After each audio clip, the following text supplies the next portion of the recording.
For what crime, officer?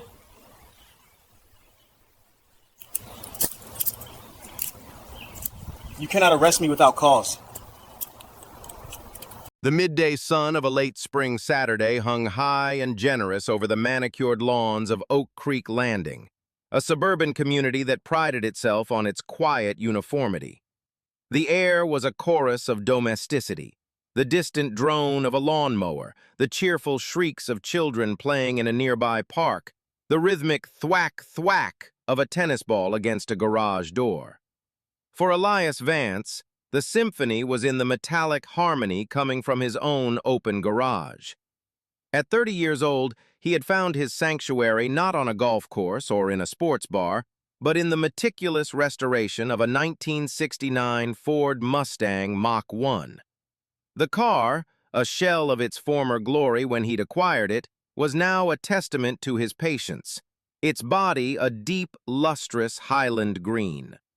Today's task was the delicate installation of a brand-new Holley 4-barrel carburetor, a piece of engineering poetry that promised to give the Mustang's 428 Cobra Jet engine the breath it deserved. Elias moved with a practiced, fluid grace. His hands, though stained with a light film of grease, were precise as a surgeon's. A thin sheen of sweat glistened on his brow, catching the light that streamed into the garage. He was dressed for the work, not for an audience. A plain black t-shirt that fit snugly across his athletic frame, cargo shorts, and worn-out work boots. He was humming softly along to the classic soul music playing from a small Bluetooth speaker on his workbench, a sound that blended seamlessly with the clink of the socket wrench against a bolt head. He was so engrossed in his work, so lost in the dialogue between man and machine, that he didn't immediately register the figure standing at the edge of his driveway. It was only when a shadow fell over the chrome fender he was polishing that he looked up. A man, probably a few years younger than him, stood there, hands tucked into the pockets of his khaki shorts. He had the clean-cut, vaguely athletic look of someone who spent his weekends at a country club. Sandy blonde hair, a pastel polo shirt, and boat shoes without socks. Elias had seen him before, moving into the house directly across the street 2 weeks ago. He offered a friendly, grease-smudged wave. "Hey there, just moved in, right? I'm Elias." The man smiled, a tight, cursory gesture that didn't quite reach his eyes. "Kevin Maxwell. Yeah, just getting settled. My wife, Ashley, is still trying to figure out where to put all our junk." He took a few steps closer, his gaze sweeping over the garage, from the neatly organized tools on the pegboard to the powerful engine block of the Mustang. "Wow, that's quite a car. A classic, right?" "That she is," Elias said with a proud grin, wiping his hands on a red shop rag. "A 69 Mach 1. Been my passion project for the better part of 3 years." He felt the familiar ease of talking about his car, a universal language he could share with anyone. Kevin nodded slowly, his eyes lingering on the new carburetor sitting in its box on the workbench, its polished metal gleaming under the fluorescent garage lights. "Impressive. Must have cost a fortune to get it looking this good." It was a common enough comment, but the tone was different. It wasn't the appreciative inquiry of a fellow enthusiast, it was an assessment, a calculation. "More time than fortune," Elias replied, choosing to ignore the subtle edge in the man's voice. "Lots of late nights, lots of busted knuckles. You a car guy?" "Not really," Kevin said, his gaze now fixed on Elias, a strange intensity in his blue eyes. "More of a boat guy myself, but I know quality when I see it, and I know expensive." He lingered for a moment longer, the silence stretching into something uncomfortable. The symphony of the neighborhood seemed to fade, replaced by a low, discordant hum of scrutiny. Kevin's eyes scanned the garage one last time, taking in the stacked boxes of high-performance parts, the professional-grade engine hoist in the corner, and the pristine body of the Mustang. It wasn't a look of admiration. It was a look of inventory, as if he were cataloging assets and questioning their origin. "Well," Kevin said finally, breaking the silence, "just wanted to say hi, introduce myself." He gave another one of those thin smiles. "Guess I'll see you around, neighbor." He turned and walked back across the street, his posture rigid. Elias watched him go, a faint sense of unease settling in his gut. The friendly, welcoming bubble of his Saturday morning had been pricked. He tried to shake it off, dismissing it as the awkwardness of a new neighbor. He turned back to the Mustang, the gleaming carburetor waiting for him. He picked up his wrench, the cool steel a familiar comfort in his hand. But as he leaned back over the engine, he couldn't shake the feeling that had replaced the warm sun on his back. It was the cold, distinct sensation of being watched, of being judged. The symphony of his Saturday had been interrupted by a single, jarring note of suspicion, and he knew, with a certainty he couldn't explain, that this was not the end of the performance. For the next hour, Elias tried to lose himself back in his work. He carefully lowered the carburetor onto the intake manifold, his fingers deftly threading the bolts into place. The familiar scent of gasoline and oil filled the air, a perfume that had always calmed him. But the peace was gone. Every time a car drove past, he found himself glancing up, half expecting to see Kevin Maxwell staring out from his perfectly symmetrical living room window. He felt exposed in his own garage, the open door no longer an invitation to the neighborhood, but a vulnerability.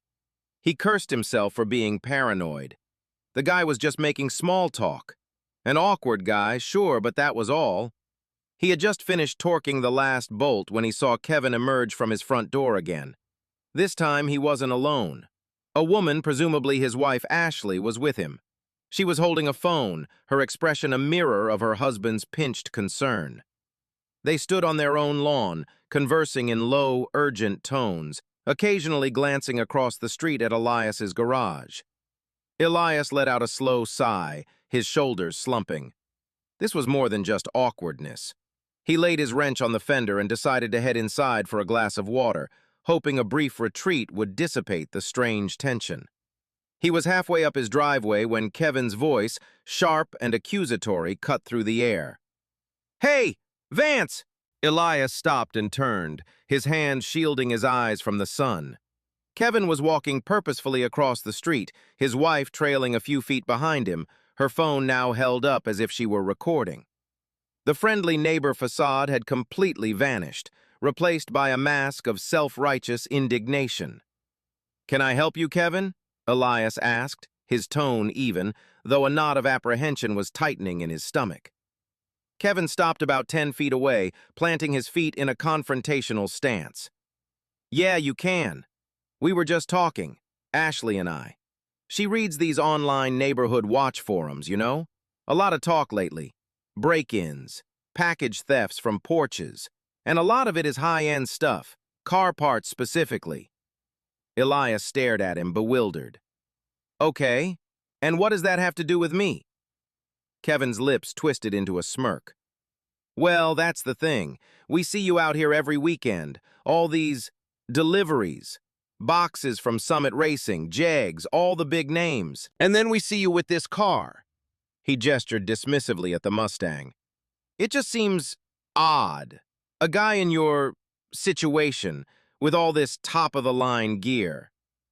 The veiled insult hung in the air, thick and suffocating. A guy in your situation. The words were a dog whistle, a coded reference that had nothing to do with his finances and everything to do with his skin color. Elias felt a familiar cold dread mix with a hot surge of anger. He fought to keep his voice level. "My situation? You mean a homeowner in a nice neighborhood? Or did you mean something else?" "Don't play dumb with me," Kevin snapped, emboldened now that he had laid his cards on the table. "I saw that carburetor. That's a Holly Dominator, a $1,000 part, easy. And those custom valve covers?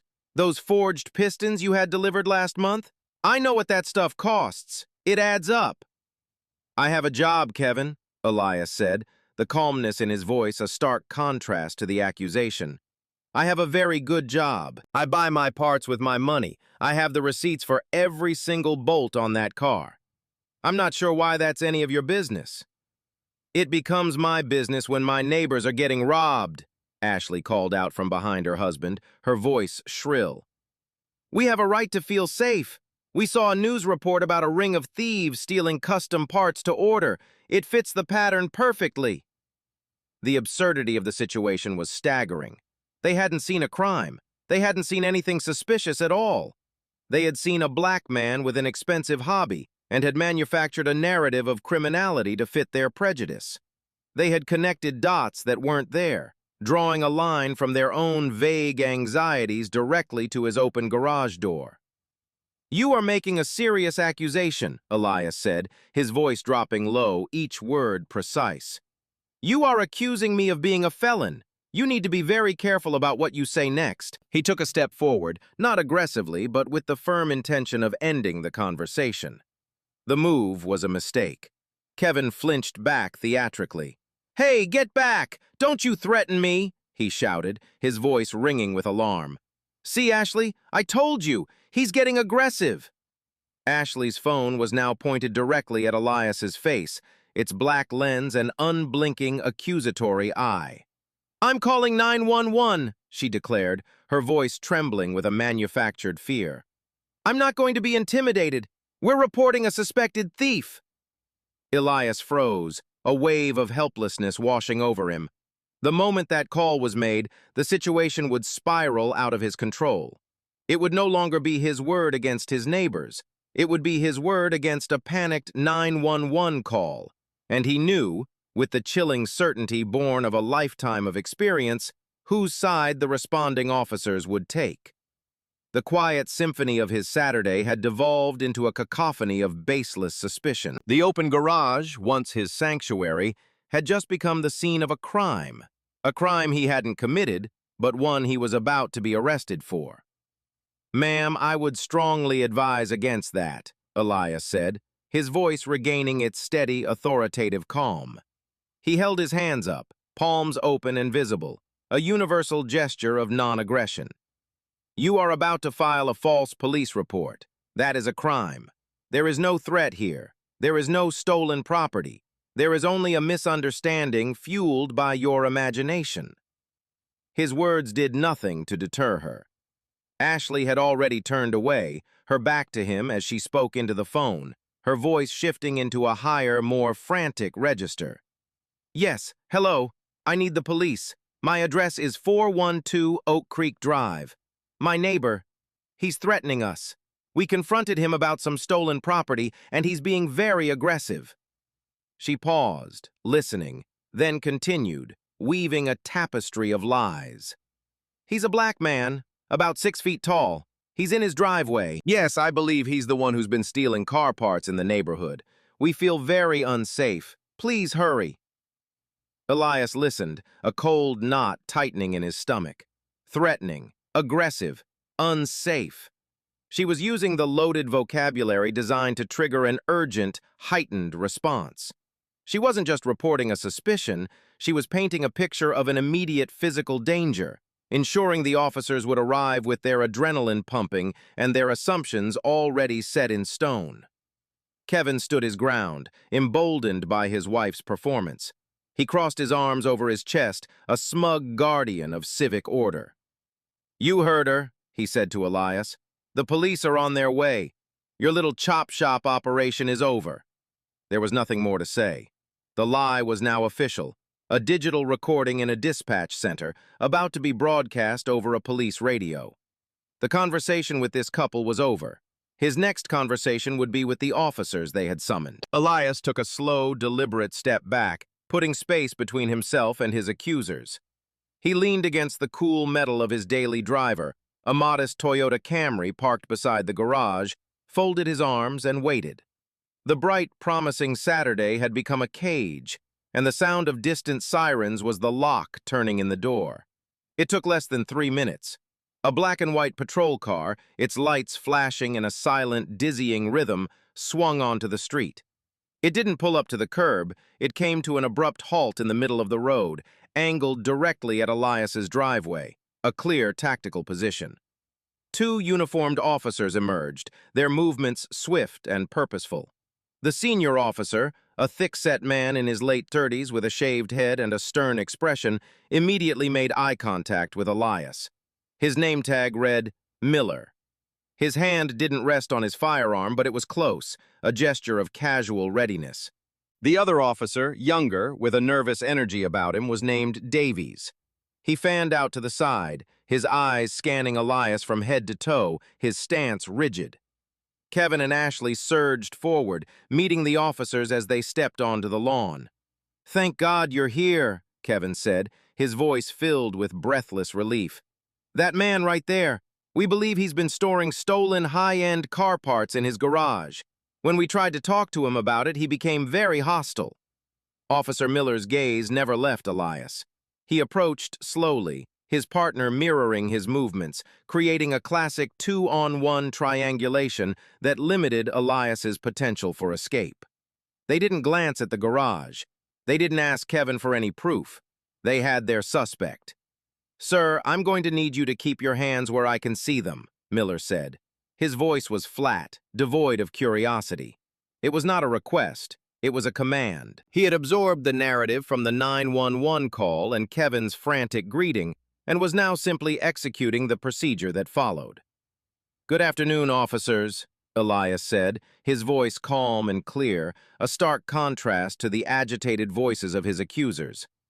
"My name is Elias Vance. I live here. There has been a significant misunderstanding. This couple has falsely accused me of theft." Officer Davies let out a short, audible scoff. "We'll be the judge of that. We got a call about a man acting aggressively. You match the description."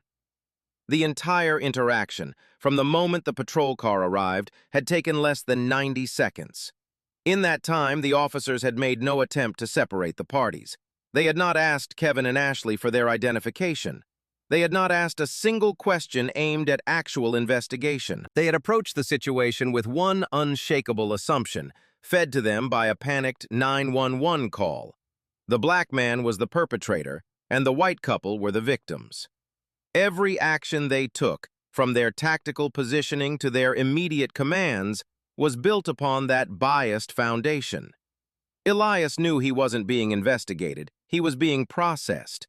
He saw the cold, detached look in their eyes and understood, with a sinking finality, that the truth no longer mattered. "I understand the nature of the call you received," Elias stated, keeping his tone measured and respectful, a difficult feat given the circumstances. "However, the information you were given was false. I have not been aggressive. I am standing on my own property, working on my own car, with parts that I purchased legally." He gestured with his head toward the garage. "All of my tools and parts are in there. I have digital and paper receipts for everything." Officer Miller took another slow step forward, closing the distance. The sun glinted off the badge on his chest.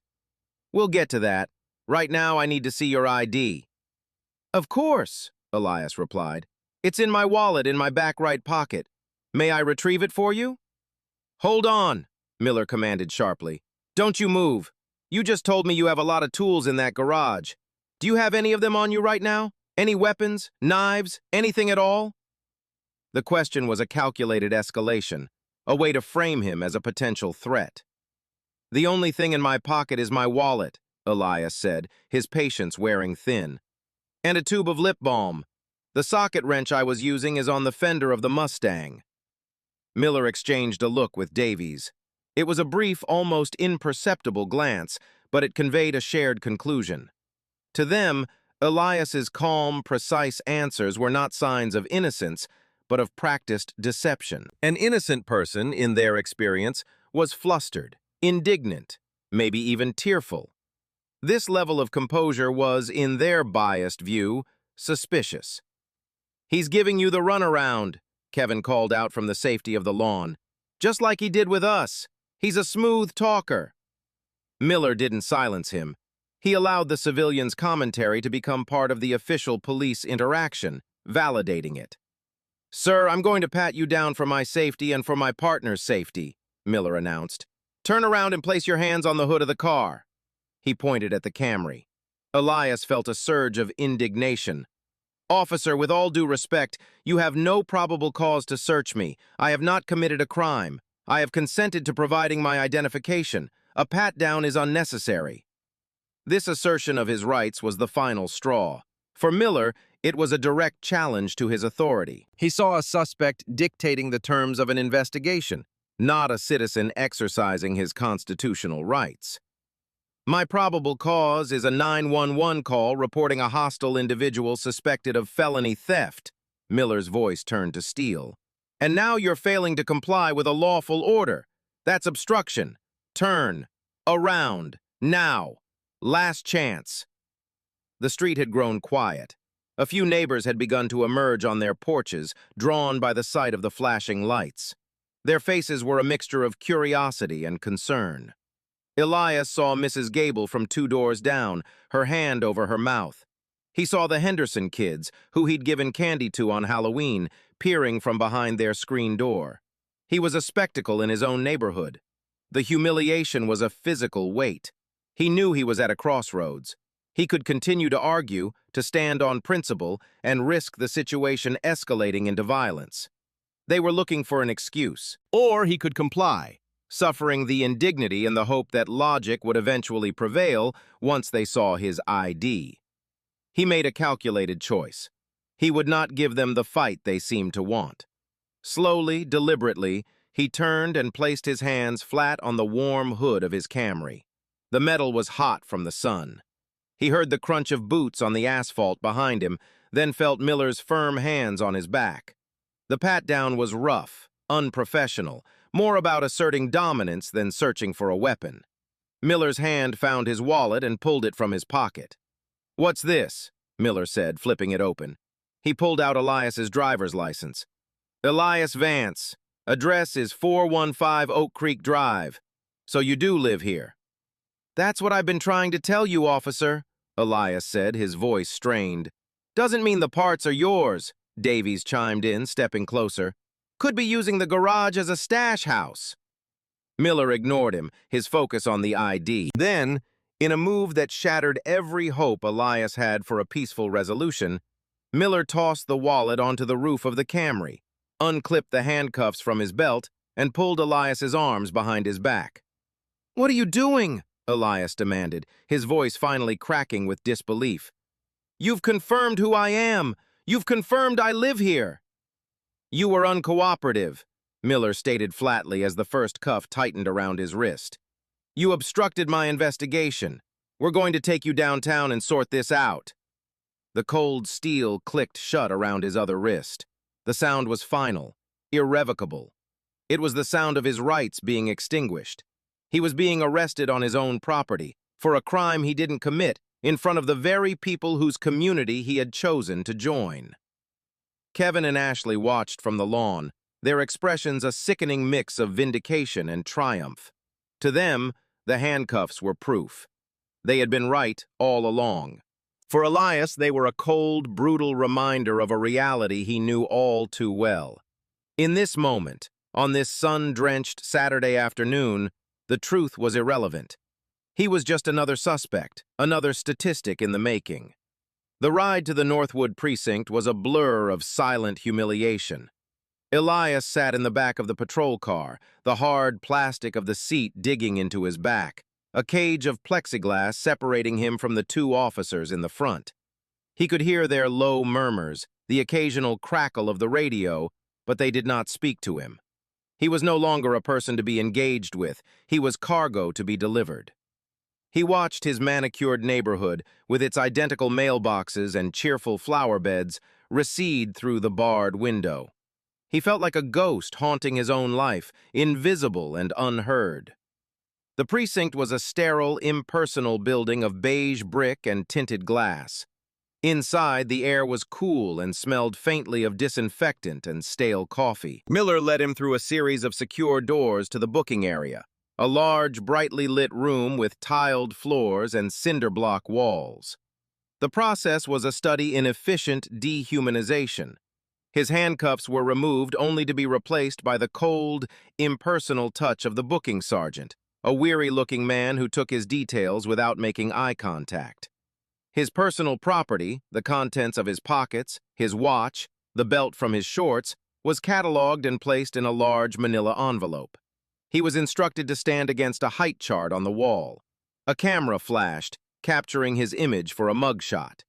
He stared into the lens, determined to betray no fear or anger, only a resolute stillness. He would not give them the satisfaction of seeing him break. Another flash. The profile shot. Next came the fingerprinting. He was led to a digital scanner. "Press your right thumb here," the sergeant droned, his voice devoid of emotion. One by one, his fingers were rolled across the glass screen, his unique identity reduced to a series of whirls and loops in a database. He was no longer Elias Vance, homeowner and car enthusiast. He was now a case number, a set of prints, a face in a file. Finally, he was placed in a small, windowless interrogation room. The room contained nothing but a heavy metal table bolted to the floor and 3 chairs. The door closed with a heavy, definitive thud, and he was left alone. The silence was immense, broken only by the low hum of the building's ventilation system. He sat there for what felt like an eternity, the events of the afternoon replaying in his mind. The neighbor's stare, the false accusation, the click of the handcuffs. He felt a profound sense of dislocation, as if the life he had so carefully built for himself was a fragile illusion that had just been shattered. The door opened, and a man in a rumpled suit entered. He was older than the arresting officers, with tired eyes and a coffee-stained tie. He introduced himself as Detective Murphy. He didn't offer a handshake. He sat down opposite Elias and opened a thin file folder. "So, Elias," he began, his tone attempting a kind of weary familiarity, "you've had quite a day. Want to tell me about all those car parts in your garage?" "They're my parts," Elias stated simply. "I'm restoring a classic car. I have the receipts for everything." Murphy sighed, leaning back in his chair. "Look, son, we've got 2 witnesses, your neighbors, who say you became hostile when they questioned you. We have a string of recent thefts in the area for high-end automotive parts. And we've got you, with a garage full of the exact same kind of stuff. It doesn't look good. You can make this a lot easier on yourself if you just cooperate. Tell me who your fence is. Who are you selling them to?" The detective's confirmation bias was a palpable force in the small room. He wasn't investigating a crime, he was trying to close a case. He had already connected the dots Kevin and Ashley had drawn for him. Elias was the solution to his problem. "Detective," Elias said, leaning forward, his voice low and firm, "I am not a thief. I am a senior financial analyst for a Fortune 500 company. My annual salary is a matter of public record. I can more than afford my hobby. If you had run a simple background check instead of arresting me, you would already know that. If you call my office, they will confirm my employment. If you check my eBay and bank accounts, you will find purchases, not sales, of car parts. The truth is easily verifiable if you are actually interested in finding it." Detective Murphy stared at him for a long moment, a flicker of uncertainty in his tired eyes. The calm, articulate man in front of him did not fit the profile of a common thief. But admitting a mistake, admitting that his officers had arrested an innocent man based on the hysterical claims of a prejudiced neighbor, would create a mountain of paperwork and a potential lawsuit. It was easier to press on. "A good job doesn't mean you're not a thief," Murphy said, his voice lacking its earlier conviction. "Just means you're a smarter one." He closed the folder. "We'll be holding you until we can get a warrant to search your property. You have the right to a phone call." The detective stood and left the room, the door clicking shut behind him. The promise of a warrant felt like another threat, another violation. They were going to tear apart his sanctuary, their hands all over his prized project, looking for evidence of a crime that never happened. The weight of the injustice was crushing, but as he sat there in the suffocating silence, a new feeling began to crystallize within him, displacing the helplessness and despair. It was a cold, hard resolve. They had mistaken his calm for weakness. They had mistaken his compliance for guilt. They had made him a statistic, a number. But he refused to be just a number. He would fight. He would use his one phone call not to summon a family member, but to start the long, arduous process of taking his name back. Elias's one phone call was to the number on a business card he kept tucked in his wallet for emergencies, a former college roommate who had become a partner at a downtown law firm. While his friend specialized in corporate law, he knew the right people.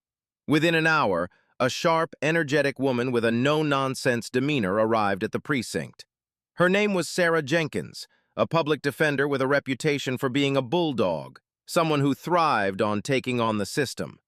She met with Elias in a small, private conference room, the first moment of genuine human connection he'd had since the ordeal began. She listened intently as he recounted the entire event, from Kevin's first visit to Detective Murphy's interrogation.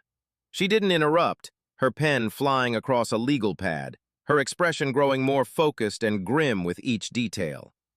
"They arrested you for obstruction after they had confirmed your identity and address?" she asked, her voice tight with disbelief. "And they did it based solely on the word of a neighbor who admitted he just moved in?" "That's correct," Elias confirmed. "And they haven't searched the garage yet?" "They said they were waiting on a warrant." Sarah Jenkins smiled, a thin, sharp smile that was anything but friendly. "Oh, they're not getting a warrant. Not a legitimate one, anyway." She stood up and began to pace the small room. "What they have here is a textbook case of wrongful arrest, fueled by a bad 911 call and a massive dose of confirmation bias. There's no probable cause, not even close. The obstruction charge is what they use when they have nothing else, and their ego is bruised. It won't stick." For the first time in hours, Elias felt a flicker of hope. Sarah's confidence was a lifeline. "Here's what's going to happen," she said, stopping and looking him directly in the eye. "I'm going to have a conversation with the DA's office first thing in the morning. I'm going to tear their case apart before it's even fully assembled. They know they're on shaky ground. An analyst at a major corporation with zero criminal history arrested in his own driveway? The optics are terrible. They don't want this to go to court." True to her word, Sarah Jenkins went on the offensive. The next morning, she filed a motion to dismiss, citing a complete lack of probable cause. She subpoenaed the 911 recording and the officer's body camera footage. She presented the DA with Elias's employment verification and bank statements showing a consistent, years-long pattern of purchasing, not selling, automotive parts. The cracks in the prosecution's case began to appear almost immediately. The body camera footage was particularly damning. It clearly showed Elias remaining calm and respectful, even as the officers grew more aggressive. It captured him offering to provide his ID and the officers delaying, choosing instead to escalate. Crucially, it recorded Miller's justification for the arrest. "You were uncooperative," a flimsy pretext that wouldn't hold up under scrutiny. The 911 call was even more revealing. When contrasted with the body camera footage, Ashley Maxwell's claims of being threatened and Elias being very aggressive were exposed as fabrications. There was no yelling, no threatening posture. There was only a man calmly defending himself against a false accusation. Faced with a complete lack of evidence and the high probability of a lawsuit, the district attorney's office buckled. They had no interest in wasting resources on a case they were almost certain to lose, one that could bring negative publicity down on the police department. 2 days after his arrest, Sarah Jenkins walked into the small holding cell where Elias was being kept. "They're dropping all charges," she announced, her smile genuine this time. "They're citing insufficient evidence. You're free to go." Relief washed over Elias so intensely his knees felt weak. He stood up, the weight of the last 48 hours lifting from his shoulders. "Thank you, Sarah. I don't know how I can ever thank you." "Don't thank me," she said, her expression turning serious. "Thank the body cameras and your own incredible composure. Most people would have lost their cool, and that's all the police would have needed." Walking out of the precinct was a surreal experience. The same sun that had been shining on his arrest now felt different, warmer. He took a deep breath of fresh air, the scent of freedom. His personal belongings were returned to him in the same manila envelope. As he signed the release form, the booking sergeant didn't look up, didn't offer a word of apology. To him, Elias was just another file being closed. The system had chewed him up and, finding him indigestible, had spit him back out. But the process had left its mark. The taxi ride home was quiet. As the car turned onto Oak Creek Drive, Elias felt a fresh wave of anxiety. His street, once a symbol of his success and a place of peace, now felt like hostile territory. He saw his own house, the garage door still wide open, the Mustang standing silent vigil inside. And he saw Kevin and Ashley Maxwell across the street, watering their lawn as if nothing had happened. They looked up as the taxi pulled into his driveway. For a moment, their eyes met. There was no remorse in their expressions, only a flicker of surprise and resentment, as if his return was an inconvenience, a disruption to their preferred narrative. His vindication was a legal fact, a piece of paper in a file downtown. But here on his own street, it felt hollow. The whispers had already started. The story, in the mouths of his neighbors, wouldn't be about a wrongful arrest. It would be about the man who the police had taken away in handcuffs. The smoke of the accusation would linger long after the fire was out. In the days that followed, the hollowness grew. He tried to return to his routine, to find solace in his garage, but the joy was gone. The space felt tainted. He would find himself looking over his shoulder, his ears straining for the sound of approaching footsteps. Every passing car made him jump. Mrs. Gable, who used to wave to him every morning, now hurried inside when she saw him check his mail. The Henderson kids no longer played in their front yard. He was an outcast, a marked man. The legal system had declared him innocent, but the court of public opinion, swayed by the siren and the spectacle of the handcuffs, had already rendered its verdict.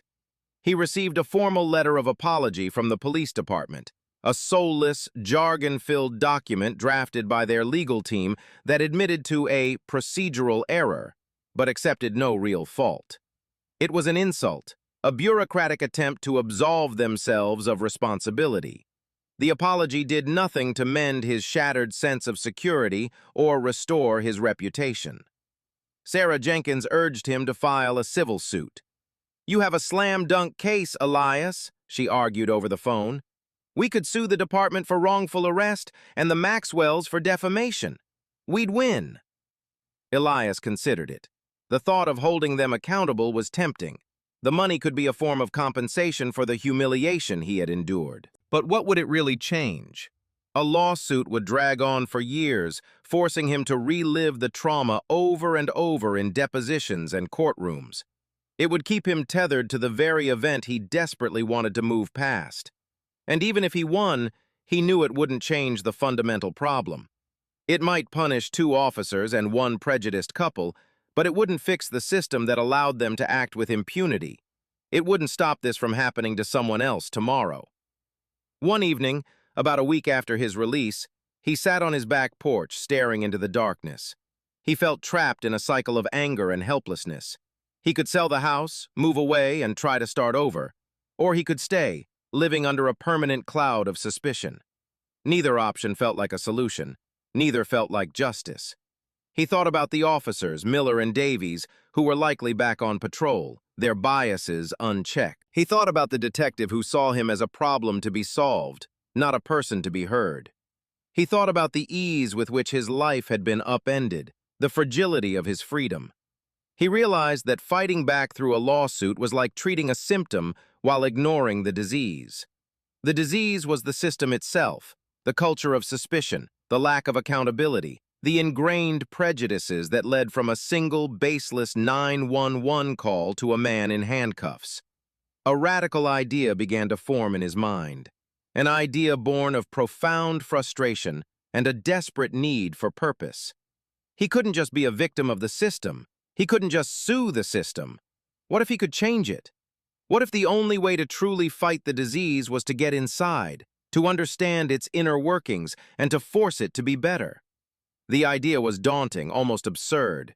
It would mean leaving behind his successful career, his comfortable life, and stepping into the very world that had wronged him. But the more he thought about it, the more it felt like the only path forward that wasn't a retreat. It was a decision forged in the crucible of his own injustice. He would not let this experience define him as a victim. He would use it to redefine himself. The decision, once made, settled in his soul with the weight and permanence of granite. It was terrifying and exhilarating all at once.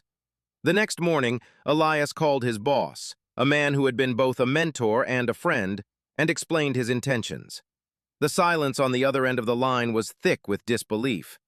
"Elias, are you sure about this?" his boss David finally asked. "You're on the partner track. You have a brilliant future here. You're throwing that away to, what, become a beat cop? After what they just did to you? It sounds insane." "Maybe it is," Elias admitted. "But David, I can't just go back to my spreadsheets. I can't pretend that what happened didn't happen. Every time I run a financial model, I'll be thinking about the flawed model they used on me. A system that can make that kind of error isn't just broken, it's dangerous. I can't fix it from the outside. A lawsuit feels like revenge. This feels like a solution." His resignation was the first of many difficult steps. He then had to tell his family. His mother wept, terrified at the thought of her son putting himself in harm's way, of him joining the very institution she had taught him to fear. His father, a stoic man who had faced his own share of prejudice, was quiet for a long time before finally nodding. "If you think this is what you have to do," he said, his voice thick with emotion, "then do it right. Be better than they are." The final conversation was the hardest. He had to tell Sarah Jenkins. She had been his champion, the one who had fought for him.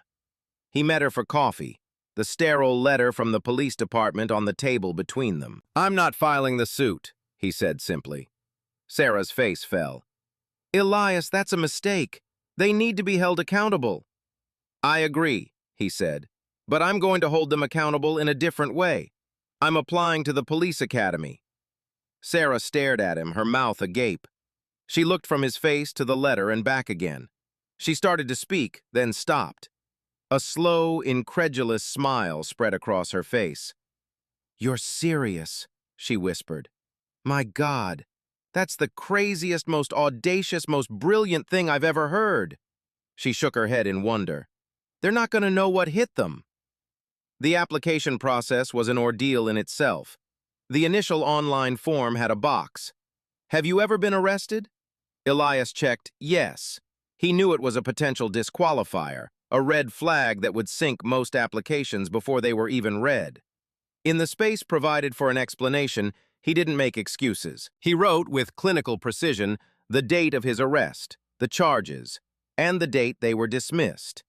He attached the official letter from the DA's office and a copy of the department's apology. He was laying his wound bare for them to inspect. Weeks went by, and he heard nothing. He assumed his application had been silently discarded. He began to second-guess his decision, the enormity of what he was trying to do crashing down on him. He sold the Mustang, a painful act that felt like closing a chapter of his old life. The garage was now clean and empty, a silent space that held too many memories. Then, one afternoon, he received a phone call from a number he didn't recognize. It was the Northwood Police Department's recruitment division. They wanted him to come in for an interview. The interview panel consisted of 3 stoic, high-ranking officers. They grilled him for over an hour. Their questions were pointed, skeptical. "Mr. Vance, your file is unusual," the captain in the center said, peering at him over his glasses. "It says here you were arrested by officers from this very department just 2 months ago. Now you want to join them. Why?" Elias met his gaze without flinching. "Because I believe in what policing is supposed to be, sir. It's supposed to be about protecting and serving all members of the community, impartially and with integrity. My experience showed me a gap between that ideal and the reality. I could have sued. I could have spent my energy fighting the department. Instead, I want to spend my energy helping to bridge that gap. I want to be part of the solution. I know what it feels like to be on the other side of a bad stop. I believe that experience doesn't make me a liability, it makes me a uniquely qualified candidate." He spoke for 10 minutes, laying out his vision, his motivations, his unshakable belief that the system, despite its flaws, could be better. He didn't speak with anger or resentment, but with the calm, analytical precision of the financial expert he had been, and the passionate conviction of a man with a newfound purpose. When he finished, the room was silent. The 3 officers looked at each other. The captain steepled his fingers, his expression unreadable. "Thank you for your time, Mr. Vance," We'll be in touch." Elias left the precinct not knowing if he had succeeded or failed. He had presented his authentic self, his painful experience transformed into a powerful mission statement. He had done all he could. Now, his fate was once again in the hands of the system he so desperately wanted to change. 2 weeks later, an official acceptance letter arrived in the mail. Elias Vance was now a recruit, scheduled to begin the 26-week police academy in the fall. The news was met with a mixture of pride and trepidation from his family. For Elias, it was the point of no return. He spent the intervening months in a grueling physical and mental preparation regimen. He ran miles every day, pushed his body to its limits in the gym, and read every book he could find on criminal justice, de-escalation tactics, and constitutional law. The first day of the academy felt like stepping onto another planet. He was one of 60 recruits, a diverse group of men and women from all walks of life, all now reduced to the same uniform: gray t-shirts, navy blue pants, and identical haircuts. They were yelled at, lined up, and broken down from the moment they arrived. The goal was to strip away their individuality and rebuild them as a cohesive unit, as officers. For Elias, the experience was profoundly different. While others struggled with the discipline and the shouting, he found a strange calm. The verbal abuse from the drill instructors was nothing compared to the cold, quiet contempt he had faced from Officer Miller. The physical exhaustion was a welcome distraction from the psychological wounds that were still healing. His background, however, did not go unnoticed. His file was known to the academy instructors, and it colored their perception of him. Some saw him with suspicion, a Trojan horse entering their ranks with an agenda. His primary training officer, a grizzled veteran named Sergeant Peterson, seemed to take a special interest in him. "Vance," Peterson would bark during drills, "you think you know better than us because you read a book? You think you've seen the streets because of one bad afternoon? You know nothing. Out here, hesitation gets you killed. Empathy gets you killed." Peterson pushed him harder than anyone else. He was assigned the most difficult partners in training scenarios, given the harshest critiques during inspections. Elias knew what it was. It was a test. They were trying to break him, to see if he would crack under pressure, to see if his talk of bridging the gap was just talk. He refused to give them the satisfaction. He channeled every bit of his focus and determination into the training. In the classroom, he excelled, his analytical mind easily grasping the complexities of law and procedure. On the firing range, his calm demeanor and steady hands made him one of the top marksmen in his class. In physical training, he pushed through pain and exhaustion without complaint. The most challenging part was the scenario-based training. In simulated traffic stops and domestic disputes, he was forced to confront situations that were eerily similar to his own arrest. In one scenario, he played the role of an officer responding to a call about a suspicious person in a wealthy neighborhood. The role player, an instructor, was belligerent and uncooperative. The other recruits in his group immediately went hands-on, escalating the situation. When it was Elias's turn, he did the opposite. He kept his distance, used a calm, non-threatening tone of voice, and focused on listening. "Sir, I hear your frustration," he said to the irate role player. "Help me understand what's going on here." He de-escalated the situation not with force, but with words. Afterward, Sergeant Peterson pulled him aside. "That was a risky move, Vance," he grumbled, though his eyes held a flicker of something other than disapproval. "Could have gotten yourself hurt." "The goal is to solve the problem without anyone getting hurt, Sergeant," Elias replied respectfully. "Isn't it?" Peterson just grunted and walked away. But from that day on, the testing seemed to ease. The other recruits, who had initially kept their distance, began to approach him. They asked him for help studying for exams. They sought his advice on handling the training scenarios. They saw his composure not as arrogance, but as a quiet strength. He was slowly earning their respect, not by being the loudest or the toughest, but by being the most controlled and competent. The 26 weeks were a crucible. They tested his body, his mind, and his spirit. He endured the skepticism, the physical pain, and the constant pressure. He never lost sight of why he was there. His own wrongful arrest was no longer a source of trauma. It was a tool. It gave him a perspective that none of his peers had. It was a constant reminder of the profound power and responsibility that came with the badge and the devastating consequences of its misuse. On graduation day, as he stood in his perfectly pressed dress uniform, the new badge pinned to his chest, he felt a profound sense of accomplishment. He looked out at the crowd and saw his parents, their faces beaming with pride and relief. He was no longer Elias Vance, the victim. He was Officer Vance, a rookie about to walk the beat, and he knew his real test was just beginning. Officer Elias Vance was assigned to the 3rd Precinct, the very same one that had booked him less than a year ago. The irony was not lost on him. His patrol sector included his own neighborhood, Oak Creek Landing.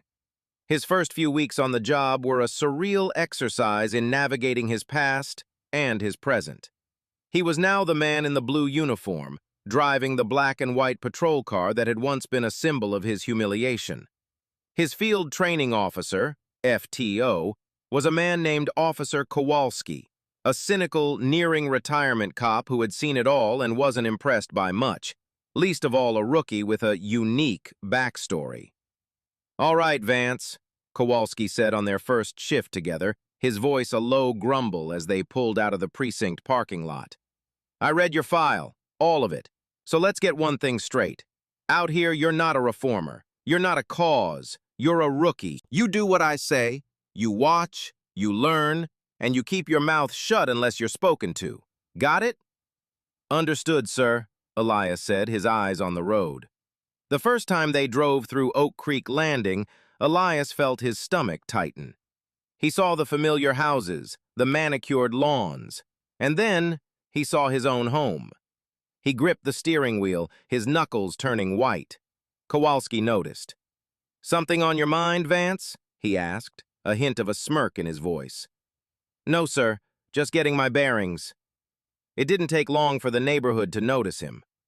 On his 3rd day, as he was conducting a routine patrol, he saw Mrs. Gable checking her mail. Their eyes met.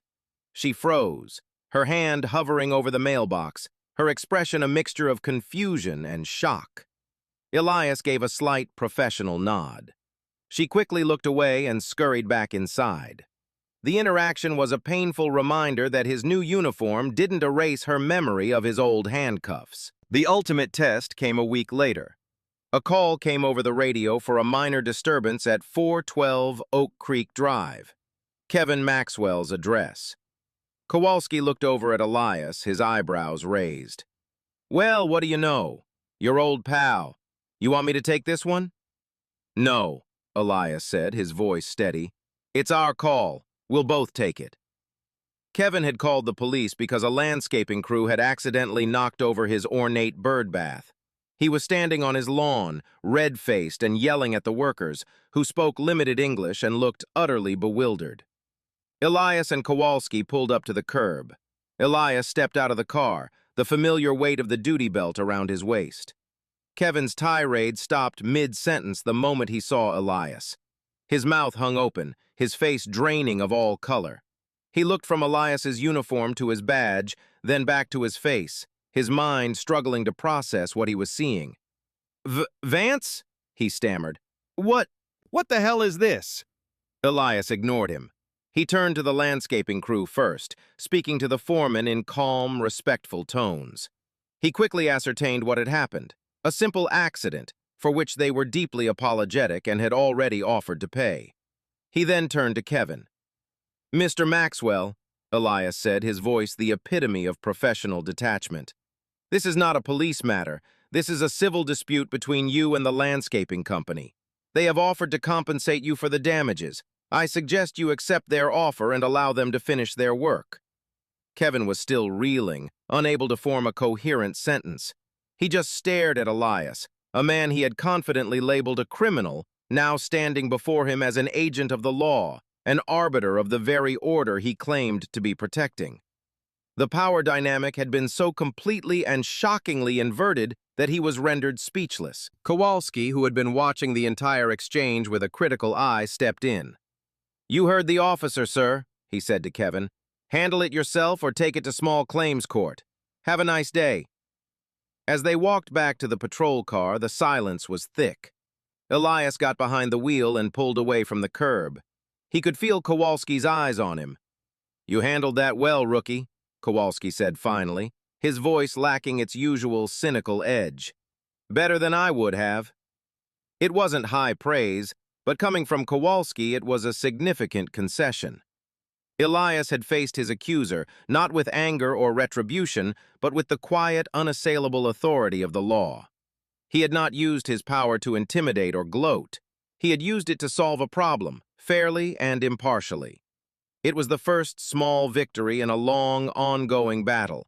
He was not just walking the beat on wounded ground, he was beginning to heal it, one call, one interaction at a time. He had a long way to go to earn the trust of the community, but he had just earned a measure of respect from the man sitting beside him. And for now, that was a start. Months turned into a year. Officer Vance was no longer the rookie. He had earned a reputation within the precinct as a quiet, competent, and unflappable officer.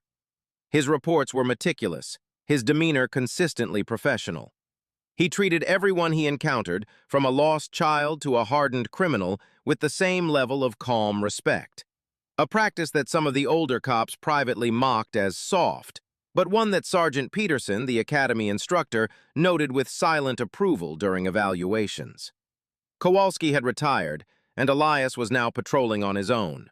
His real test, the moment that would define his approach to policing, came on a sweltering August afternoon.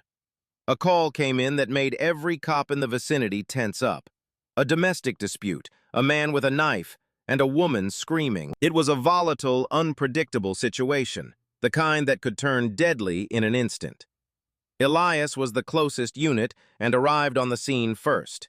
He pulled up to a small, run-down house with peeling paint and an overgrown lawn. The front door was ajar, and he could hear a man shouting incoherently and a woman sobbing hysterically from inside. His training kicked in. Wait for backup. Do not enter alone. But he could also hear the sharp, terrified cries of a child. Backup was still 3 minutes out. A lifetime in a situation like this. Elias made a split-second decision. He keyed his radio. "Dispatch! I am on scene at 114 Maple Street. I have an active disturbance with a child inside. I am making entry." He drew his firearm, his heart pounding a steady, controlled rhythm against his ribs. He pushed the door open and entered the small, cluttered living room. The scene was chaotic. A man, wild-eyed and clearly intoxicated, was waving a kitchen knife around. A woman was cowering in the corner, holding a small boy who couldn't have been more than 4 years old. Broken glass from a picture frame littered the floor. "Police! Drop the knife!" Elias commanded, his voice a powerful baritone that cut through the chaos. He held his firearm in a two-handed grip, trained on the man's center mass. The man spun to face him, his eyes filled with a mixture of rage and despair. "Get out of my house! You're not taking them! You're not taking my family!" This was the critical moment, the inflection point where things could go horribly wrong. The standard procedure, the one Sergeant Peterson had preached, was to meet aggression with overwhelming force. Shout commands, close the distance, neutralize the threat. But Elias saw something else. He saw not just a man with a knife, he saw a man in profound pain, a man who had lost control. He remembered the feeling of being cornered, of being treated as a threat rather than a person. He made another calculated decision. While keeping his weapon trained, he took a half-step back, creating space. He lowered his voice. "I'm not here to take anyone," Elias said, his tone shifting from command to conversation. "My name is Officer Vance. What's your name?" The man was taken aback. He was expecting a fight, a challenge. "What?" "Your name. I want to know who I'm talking to." It's Mark," the man stammered, the hand holding the knife wavering slightly. "Okay, Mark. It looks like you're having a really bad day," Elias continued, his voice calm and empathetic. "I can see you're upset. I can see you love your family. But holding that knife is not helping them. It's scaring them. It's scaring your son, Mark. Elias glanced at the little boy who was peering out from behind his mother's arms, his small face streaked with tears. Mark followed his gaze. For the first time, he seemed to truly see the terror in his child's eyes. A sob escaped his lips. I lost my job, Mark whispered, his aggression crumbling into despair. I messed everything up. Losing a job is tough, Mark, Elias said softly. But you can fix this. You can start by putting the knife down. Just slide it on the floor. Let's talk about how we can get you some help. For you. For your family. Just then, two other officers burst through the door, guns drawn, ready for a confrontation. Elias held up his free hand, a signal for them to hold their position. He never broke eye contact with Mark. Mark looked from Elias's calm, steady face to the frightened faces of his wife and child. He looked at the knife in his hand as if seeing it for the first time. With a final, shuddering breath, he tossed it onto the floor. It clattered against the linoleum, the sound echoing in the suddenly silent room. He sank to his knees and buried his face in his hands, weeping. The other officers moved in and secured him without a struggle. Later, back at the precinct, the senior officer from the backup team approached Elias. I've never seen anything like that, he said, shaking his head in disbelief. We were ready for a gunfight. You talked him down like he was a long-lost friend. How did you know that would work? Elias looked at the officer, his expression serious. Because everyone deserves to be seen as a person first and a problem second, even when they're at their worst. The story of the call on Maple Street spread through the department. Some of the old guard still called it reckless, a lucky break. But many of the younger officers, and more importantly the command staff, saw it as something else. It was a demonstration of a different, more effective kind of policing. Officer Vance's de-escalation doctrine wasn't just an idealistic theory, it was a life-saving practice. He had proven that sometimes the most powerful weapon an officer has is not the one on his hip, but the empathy in his voice. 5 years after he joined the force, Elias Vance was no longer on patrol. His exemplary record, combined with a near-perfect score on the detective's exam, had earned him a promotion. Detective Vance was now assigned to the burglary division, a world of pawn shop receipts, informant networks, and painstaking evidence collection. It was a different kind of police work, one that suited his analytical mind perfectly. His new colleagues were a mixed bag. Some respected his quick rise through the ranks, while others viewed him with the same old skepticism. A community relations guy who didn't have the stomach for real police work. Elias ignored the whispers and focused on the cases. For months, the department had been plagued by a series of high-end residential burglaries. The thief, or thieves, were professionals. They bypassed sophisticated alarm systems, targeted specific items, jewelry, rare art, private collections, and left behind almost no physical evidence. They were ghosts.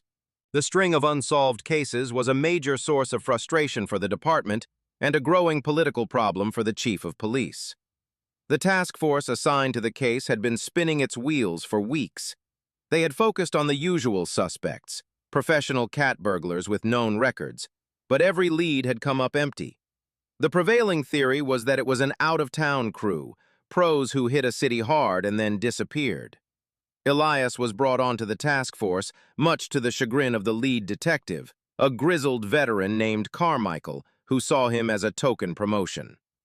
All right, Vance, Carmichael grumbled in their first meeting. Get up to speed. We've got nothing. No prints, no witnesses, no DNA. Good luck. Instead of starting with the case files, Elias started with the victims. He spent days re-interviewing them, not just about what was stolen, but about their lives. He asked about their routines, their social circles, their recent visitors. He wasn't just a detective. He was an analyst looking for a pattern, a deviation from the norm. The other detectives saw it as a waste of time. They were looking for a forced window. He was looking for a broken trust. As he spoke with the families, he began to notice a subtle common thread. Each of the homes had recently used the services of a very exclusive, high-end catering company for private events, charity dinners, political fundraisers, anniversary parties. It was a detail so minor that the original officers had overlooked it completely. Elias brought his finding to Carmichael. Every single one of the victims used prestige catering within a month of the burglary, he explained, laying out the timelines. Carmichael scoffed. A catering company?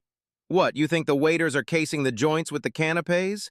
We're looking for professional burglars, not sous chefs with sticky fingers. Maybe they're one and the same, Elias countered. Think about it.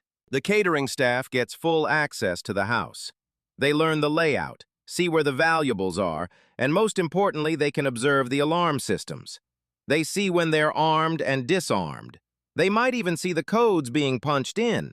It's the perfect cover. The theory was unconventional, but it was the first new lead the task force had in months. Reluctantly, Carmichael agreed to let Elias pursue it. Elias began a deep dive into prestige catering. On the surface, it was a legitimate, highly respected business. But as he dug into the employee records, he found a red flag.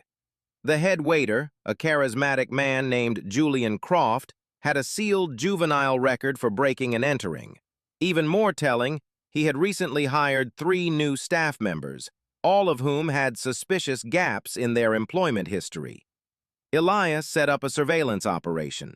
For 2 weeks, he and a small team watched the catering company. They followed the staff after events, monitored their activities. The breakthrough came after a large fundraiser at a mansion in the wealthiest part of the city. Elias's team watched as Julian Croft and his 3 new hires left the party late at night. But instead of going home, they drove to a small, nondescript storage unit on the outskirts of town. The next morning, armed with a warrant based on Elias's surveillance, the task force raided the storage unit. It was a treasure trove. Inside, they found nearly all the stolen items from the unsolved burglaries, along with a sophisticated set of tools used to bypass alarm systems. The arrests were a major victory for the department. The ghost burglars were unmasked, and the local news hailed the task force for their brilliant police work. In the press conference, the chief of police gave a special commendation to Detective Vance. Carmichael approached Elias later that day, a look of grudging respect on his face. "I'll be damned, Vance. A catering company. I never would have looked there." "They weren't just stealing things," Elias said quietly. "They were stealing a sense of security. I know what that feels like. When you're looking for a crime, you can't just look at the evidence that's there. You have to look at the people, at the trust that was broken. The real entry point wasn't a window or a door. It was an invitation." Elias's insight hadn't come from a textbook or a training manual. It had come from his own experience of being violated, of having his private sanctuary turned into a crime scene. He understood the psychology of the victim because he had been one. That unique perspective, once seen as a liability, had become his greatest asset as a detective. He wasn't just solving cases, he was seeing the whole picture, and in doing so, he was redefining what it meant to be a good detective. The successful resolution of the high-profile burglary case propelled Detective Vance's career forward once again. His reputation was no longer that of a rookie with a strange past or a detective with a lucky hunch. He was now seen as one of the sharpest minds in the department, a man who combined meticulous investigation with a rare, empathetic insight. When the sergeant's exam came around, he was not only encouraged to take it by his superiors, he was expected to ace it. He did. Sergeant Elias Vance was assigned to supervise a patrol squad in the city's toughest and most diverse precinct. It was a world away from the quiet lawns of Oak Creek Landing, a place where the relationship between the community and the police was frayed and deeply mistrustful. The command staff knew what they were doing. They were putting his philosophy to the ultimate test. His new squad was a mix of young, eager officers and jaded veterans who had seen it all and were deeply skeptical of any new supervisor, especially one who talked about bridging gaps. On his first day, during the roll call briefing, he didn't give a speech about his vision or his expectations. Instead, he looked at the 10 officers who were now his responsibility. "My name is Sergeant Vance," he said simply. "My job is to support you, to train you, and to make sure you go home safe at the end of every shift. Your job is to conduct yourselves in a way that earns the trust of the community we serve. My door is always open. Let's get to work." Elias didn't lead from behind a desk. He was out on the street with his officers every day. He rode with each of them, observing, listening, and coaching. He didn't just correct their mistakes, he praised their successes. He introduced a new debriefing protocol at the end of each shift, where the squad would discuss difficult calls, not to assign blame, but to learn from each other's experiences. One of his youngest officers, a woman named Chen, was hesitant and unsure of herself, often letting her more aggressive partner take the lead on every call. Elias saw her potential. He rode with her for a week straight. "Chen," he said after a call where she had hung back, "you saw the situation clearly. You knew what needed to be done. Why didn't you take the lead?" "I don't know, Sarge," she mumbled. "I guess I'm afraid of making the wrong call." "The only wrong call is the one you let someone else make for you when you know better," Elias told her. "I trust your judgment. You need to trust it too." He began giving her specific responsibilities, forcing her to be the primary officer on calls, talking her through them, building her confidence one interaction at a time. With the veteran officers, his approach was different. One of them, a cop named Riley, was known for his short temper and his tendency to escalate minor situations. He was a walking complaint magnet. Elias didn't reprimand him in front of his peers.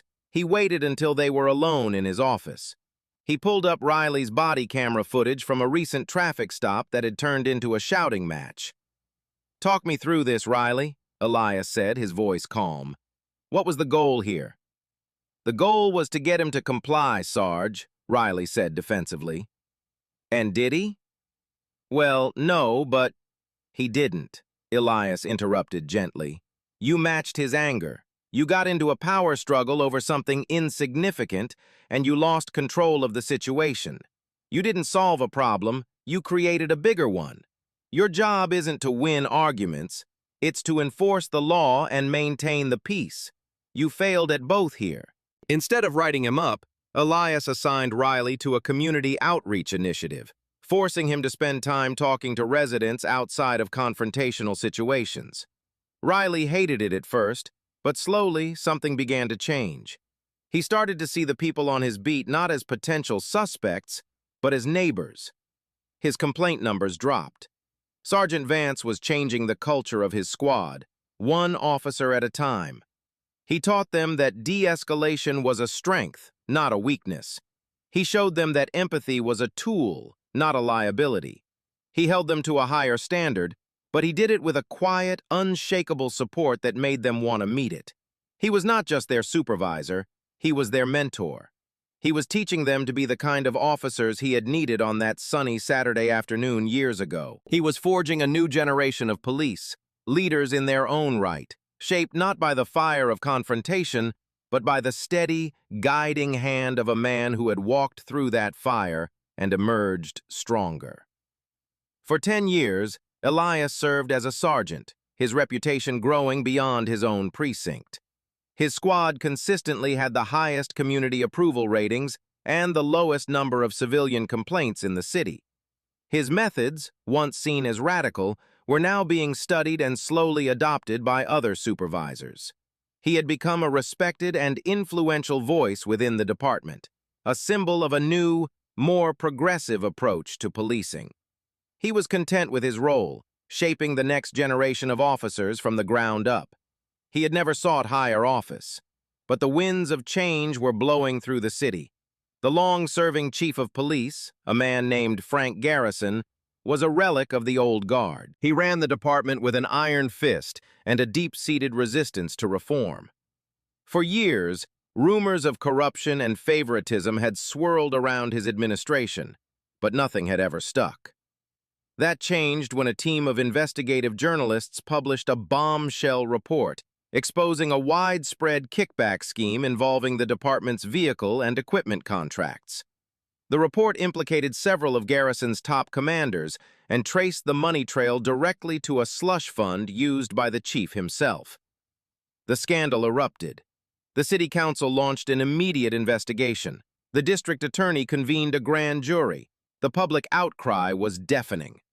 Within a week, facing indictment and overwhelming pressure, Chief Garrison announced his immediate resignation. The department was thrown into chaos. The command staff was in disarray, with several high-ranking officials either resigning or being placed on administrative leave. The city was left with a crisis of leadership and a profound crisis of faith in its police force. The mayor, a pragmatic politician named Isabella Rossi, knew that the next chief couldn't be another insider from Garrison's tainted administration. The city didn't just need a new chief, it needed a savior. It needed a reformer with an unimpeachable record. Mayor Rossi began a nationwide search, but she was also listening to the voices within her own city. A surprising and powerful coalition began to form. It started with community leaders from the city's most underserved neighborhoods, people who had seen the positive impact of Sergeant Vance's methods firsthand. They wrote letters and made calls to the mayor's office. Then, the police union, often a bastion of conservative, old guard thinking, did something unprecedented. The younger officers, many of whom had been mentored by Elias or inspired by his reputation, started a grassroots movement within their own ranks. They were tired of the corruption, tired of the department's poor public image. They saw Vance as the only one who could restore its honor. They formally submitted his name to the mayor's selection committee, a move that stunned the city's political establishment. Elias was blindsided. He had never considered the position. He was a sergeant, a street cop at heart. The chief's job was political, a world of budgets, press conferences, and city hall meetings. He was about to dismiss the idea outright when he received a call from Sarah Jenkins, the public defender who had become a close friend over the years. "Don't you dare say no, Elias," she said, her voice full of excitement. "This is it. This is the chance you've been working for, even if you didn't know it. Think of the change you could make. The de-escalation training you pioneered for your squad. You could make it mandatory for the entire department. The accountability you demand from your officers. You could make it the standard for everyone, from rookies to captains." Her words resonated deeply. He thought about the long, difficult journey he had taken. He remembered the feeling of the handcuffs, the cold indifference of the precinct, the hollow vindication. He had joined the force to fix a broken system from the inside. He had done what he could as an officer, a detective, and a sergeant. But the real power to enact systemic, lasting change rested in one place, the chief's office. With a mixture of apprehension and resolve, he agreed to enter the selection process. He was a long shot, a sergeant competing against captains and deputy chiefs from across the country. But his story was powerful. His record was spotless, and he had the backing of both the community and the rank-and-file officers. His final interview was with Mayor Rossi herself. She was a shrewd, discerning leader. "Sergeant," she said, cutting straight to the point, "the other candidates have more administrative experience. They've commanded larger divisions. They've managed bigger budgets. Why should I choose you?" Elias met her gaze. "Because, Mayor, the other candidates know how to manage a police department. I know how to change one. They've read the books on community trust. I've lived the consequences of it being broken. This department doesn't just need a manager, it needs a new foundation. I know how to build it, because I started from the very bottom, on the wrong side of a pair of handcuffs." His answer, delivered with the quiet conviction of a man who had earned his wisdom, sealed it. 2 days later, Mayor Rossi stood on the steps of City Hall and announced her choice for the next chief of police. It wasn't a seasoned administrator from another city. It was one of their own, a man who had been forged in the fire of their city's own failings. Sergeant Elias Vance. The news of Sergeant Elias Vance's appointment as the new chief of police sent shockwaves through the city. It was a bold, unconventional choice that signaled a true sea change. For the citizens who had long demanded reform, it was a moment of incredible hope. For the old guard within the department, it was a source of deep unease. For Elias, it was the beginning of the most daunting chapter of his life. The transition period was a whirlwind of meetings, briefings, and public appearances. He was fitted for a new uniform, the sergeant's chevrons on his sleeves replaced by the 4 gold stars of a chief on his collar. The weight of those stars felt immense, a physical representation of the responsibility that now rested on his shoulders. A few days before his official swearing-in ceremony, Elias knew there was one last piece of personal business he needed to attend to. It wasn't about revenge or retribution. It was about closing a circle. He drove his modest sedan not to police headquarters, but to Oak Creek Landing. It was a Saturday afternoon, almost 15 years to the day since his arrest. The neighborhood looked much the same, the lawns still perfectly manicured, the houses still a picture of suburban tranquility. He parked his car down the street and walked, the familiar pavement under his feet. He walked past his old house, a new family's minivan now parked in the driveway where his Camry had once been. He stopped on the sidewalk directly in front of 412 Oak Creek Drive, Kevin Maxwell's house. As if on cue, the front door opened, and Kevin himself stepped out, carrying a bag of garbage to the curb. He was older now, in his mid-40s. His sandy hair was thinner, and his face was etched with the faint lines of middle-aged stress. He didn't notice Elias at first. He set the garbage can down and turned, and then he froze. He saw a tall, well-dressed black man standing on the sidewalk, watching him. A flicker of recognition, then confusion crossed his face. He remembered the face, but the context was wrong. This man wasn't covered in grease, wearing a t-shirt. He was in a crisp, tailored suit. He exuded an aura of calm, unshakable authority. "Vance?" Kevin said, his voice a hesitant whisper. The name tasted like ash in his mouth. Elias simply nodded. He didn't say a word. He didn't need to. Kevin's mind scrambled, trying to make sense of the situation. He knew Vance had become a cop. He'd seen him in the patrol car years ago, an event that had deeply unsettled him.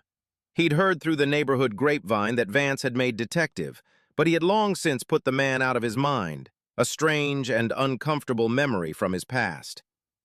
"What are you doing here?" Kevin asked, a hint of his old defensiveness creeping into his voice. "If this is about, back then, that was a long time ago. People make mistakes." Elias remained silent, his gaze steady and unwavering. It wasn't an angry or accusatory look. It was far more powerful than that. It was a look of profound, quiet victory. In his silence, the full, crushing weight of the past 15 years descended upon Kevin Maxwell. He saw the man he had tried to destroy, the man he had confidently labeled a thief and had watched get hauled away in handcuffs. And he saw him now, standing before him, radiating a level of success and power Kevin could only dream of. A car pulled up to the curb beside Elias. A uniformed officer stepped out from the driver's side. "Your car is ready, Chief," the officer said respectfully, opening the rear door.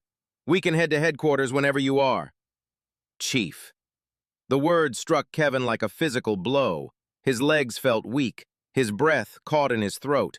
He looked from the uniformed officer holding the door to the man in the suit. Chief of Police.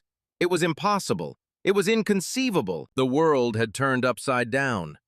The man he had judged as unworthy of living in his neighborhood, of owning an expensive car, was now the highest-ranking law enforcement officer in the entire city.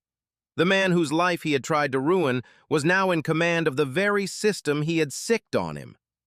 Elias gave Kevin one last, lingering look. Then, without a word, he turned, got into the back of the waiting car, and was driven away. Kevin Maxwell stood alone on the curb, the plastic garbage can handle still in his hand. He watched the car disappear down the street, a symbol of a fortune so completely and devastatingly reversed that it defied comprehension. The accusation he had made so casually all those years ago had been a stone thrown into a pond. He had long forgotten about it, but the ripples had spread, and now a tidal wave had returned to his own shore.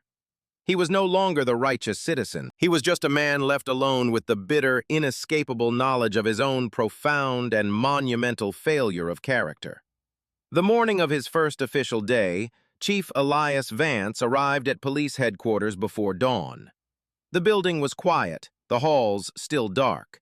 He walked to his new office, a large wood-paneled room with sweeping views of the awakening city. The nameplate on the door read, Elias Vance, Chief of Police. For a long moment, he just stared at it, the culmination of a journey that had started in the depths of despair. He didn't spend the morning reviewing budget reports or reorganizing command charts. Instead, he walked down to the main briefing room, the same room where generations of officers had received their daily assignments. He had requested that every on-duty officer from every precinct attend the morning roll call via video conference. As the officers assembled, a murmur of curiosity filled the rooms across the city. They saw their new chief standing alone at the podium, not in his dress uniform, but in a standard patrol uniform, the same one they all wore, with the chief's stars on the collar being the only difference. When the room fell silent, he began to speak, his voice calm and clear, carrying across the city to every officer watching. "Good morning," he said. "My name is Elias Vance. 15 years ago, I was a financial analyst with a passion for classic cars. On a Saturday afternoon in my own garage, I was falsely accused of being a thief by my neighbor. The responding officers, from this department, believed him without question. They treated me as a suspect, not a citizen. They ignored my explanations, refused to verify my identity in a timely manner, and when I calmly asserted my constitutional rights, they arrested me for obstruction." A stunned silence fell over the assembled officers. This was not the introductory speech they had been expecting. "I know what the inside of a Northwood precinct holding cell looks like," he continued, his voice steady. "I know what it feels like to have your mugshot taken, to be fingerprinted, to be interrogated for a crime you did not commit. I know what it feels like to be judged not by the content of your character, but by the color of your skin and the assumptions that come with it." He let the words hang in the air, forcing them to confront the uncomfortable truth. "I am not telling you this to seek sympathy or to condemn the past. I am telling you this because my experience must become our department's most important lesson. My story had an unusual ending, but for countless others, a story that begins like mine ends in a criminal record, a lost job, a broken family, or worse. That is a reality we can no longer accept." He looked directly into the camera, his gaze connecting with every officer in every precinct. "From this day forward, our department will have a new prime directive. It is called the Elias Vance Rule, but it is not about me. It is about the person I was that day. It is the simple, unshakable principle that every single person you encounter, regardless of their race, their address, or the clothes they wear, is to be treated with the same level of dignity, respect, and impartiality that you would afford to the chief of police himself. Because you never know who you're talking to. Every citizen is the chief of their own life, and we will honor that. Our new training will be built around this. Our policies will reflect this. Our promotions will be based on officers who exemplify this. De-escalation is no longer a suggestion, it is our primary tactic. Empathy is no longer a soft skill, it is our most essential tool. And accountability is no longer a buzzword, it is our solemn promise. We will be a department that protects citizens from crime and sometimes protects them from us." He paused, his expression softening slightly. "This will not be easy. It will require you to unlearn old habits and challenge your own assumptions. But I would not ask this of you if I did not believe in you. I chose to join this department because I believe in the nobility of this profession and the character of the people who choose it. We will be better. We will rebuild the trust we have lost, and we will become a model for what policing in the 21st century can and should be. That is my mission, and I am honored to lead you in it. Now let's get to work." He stepped away from the podium. The roll call was over. A new era for the Northwood Police Department had just begun. Chief Elias Vance walked out of the briefing room, leaving behind a department that was silent, contemplative, and forever changed by the story of the man they once called a thief and now called their chief. As we draw the curtains on this chapter of Elias Vance's life, it's worth pausing to look deeper into the forces that set his incredible journey in motion. What truly drove a man like Kevin Maxwell to act with such destructive certainty? It wasn't the overt, mustache-twirling villainy of fiction. It was something far more common and therefore more chilling. A potent cocktail of implicit bias and territorial anxiety. In Kevin's meticulously ordered suburban world, Elias was an anomaly. A black man succeeding in a space Kevin felt belonged to him, possessing expensive things Kevin believed he hadn't earned the right way, was a disruption to his worldview. The 911 call wasn't just a report. It was an attempt to enforce a social hierarchy, to put the piece that didn't fit back into what he considered its proper place. His fear, whether genuine or merely performative, became the justification for a prejudice he likely would never admit, even to himself. We must also consider the razor's edge upon which this story was balanced. What if Elias Vance, understandably, had let his anger show? What if he had raised his voice, gesticulated wildly, or refused to comply with the officer's commands? He would have perfectly fulfilled the aggressive stereotype they arrived with, validating their bias and almost certainly leading to a more violent, tragic outcome. What if there had been no body cameras to create an objective record, leaving the narrative as his word against two officers and two concerned citizens? The presence of those impartial lenses, combined with Elias's almost superhuman composure, formed the twin pillars upon which his salvation was built. This story found its unlikely resolution, but it forces us to acknowledge the countless others that do not, the ones that end in a plea bargain, a prison cell, or a headline. The ultimate lesson here is one of proactive, rather than reactive character. It reminds us that the fight for justice isn't won in grand, sweeping moments, but in the small, difficult choices made under pressure. It's the integrity of a public defender who fights for a client as if they were family. It's the courage of a man who, rather than seeking revenge, chooses to transform a system from within. It teaches us that true strength is not the assertion of power, but the restraint in its use, and that empathy is not a weakness, but the most profound form of intelligence. This story asks us to look at our own communities and our own roles within them. We are all witnesses to the stories unfolding around us. What would you have done if you were Elias's neighbor that day? What can we do in our own lives to challenge the assumptions that lead to such devastating misjudgments? Let us know your thoughts in the comments below. Your voice is crucial in keeping these vital conversations moving forward.